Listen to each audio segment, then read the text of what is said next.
Welcome, most amazing artists. Today we're going to be using some yarn to dress our worry dolls. Here's how you're going to do it. You can kind of see I already started wrapping up the head of my worry doll. That's kind of up to you. Right now I'm going to show you how to make a shirt.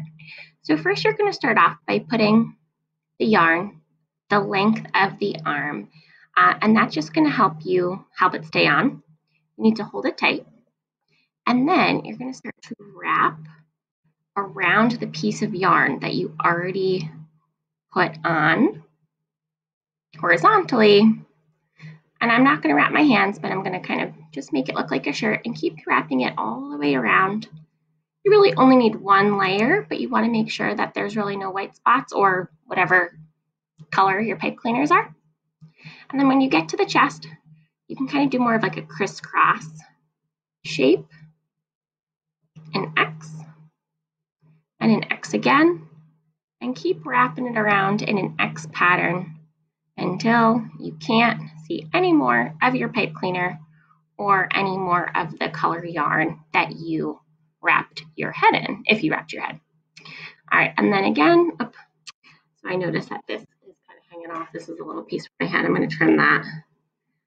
Make sure whenever you cut your yarn that you don't cut the wrong piece of yarn.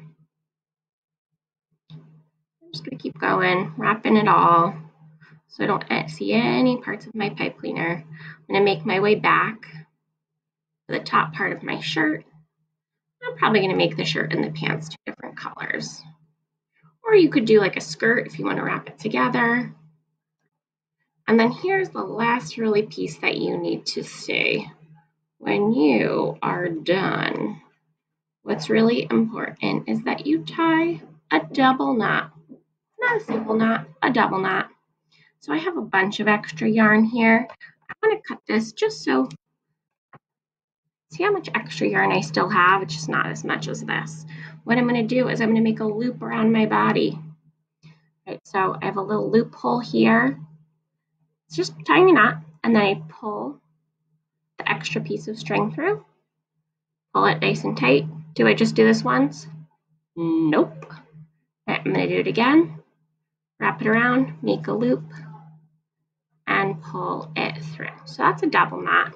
And then when you trim the extra yarn here, make sure you don't get too close or else you might cut your knot and then it'll come apart. If it does come apart, you could just do some problem solving. Next, I'm going to make my worry doll have some pants.